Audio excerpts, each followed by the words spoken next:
Հակամարմինների սխալ վիճակը կարելի է կարգավորել, որպեսզի դրանք սեփական օրգանիզմի սպիտակուցների վրա չհարձակվեն եւ այս հետևանքները չունենան։ Գիտեք, սա լինում է ռեմիսիաներով, ռեցիդիվներով, այսինքն process-ը ինքը կարող է սկսել մի որոշ ժամանակ ակտիվանալ, հետո ինքը մնալ նույն դիրքում կամ որոշ ժամանակ հետ աճել, բայց արդեն վնասվել է օրգանը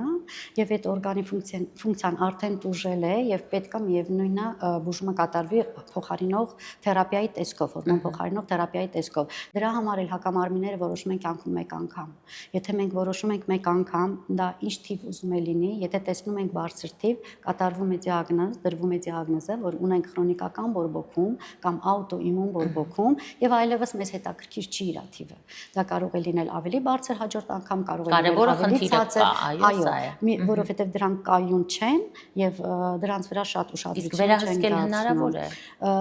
Շատ չենք վերահսկում։ Մենք հակամարմինների վերահսկում ավելի ճիշտ կատարում ենք այն դեպքում, երբ որ օրինակ ունենք թունավոր զոհի ժամանակ էնդոկրին օֆթալմոպաթիա։ Այս դեպքում մեջ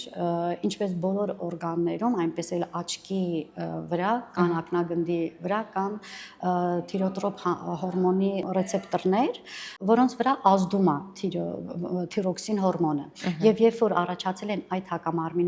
հակամարմինները նստելով այդ ռեցեպտորի վրա, իրենք թողնում են նույն ազդեցությունը, ինչ որ հորմոնն է թողնում։ Այսինքն, կարծես անընդհատ խթանեն այդ օրգանի նյութափոխանակություն բերելով այտուցի եւ այլն, հա, ու այդ էնդոկրին օֆթալմոպաթիայի ժամանակ բուժումը կատարվում է հենց իմունոսուպրեսոր թերապիա է կատարվում,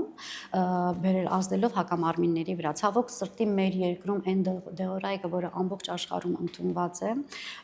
առայժմ չկա, դրանք բավական թանկ դեորայք են եւ Միացյալ Նահանգներում եւ Եվրոպայում պետության կողմից ապահովվում են եւ տրամադրվում են հիվանդներին, մեզ մոտ առայժմ չկա։ Մեզ մոտ առայժմ ստերոիդային բուժում, ստերոիդային թերապիա են կանում, պուլսային ստերոիդային թերապիա են կատարում, որովհետեւ դեռևս հնարավորությունը չունենք այդ բուժման։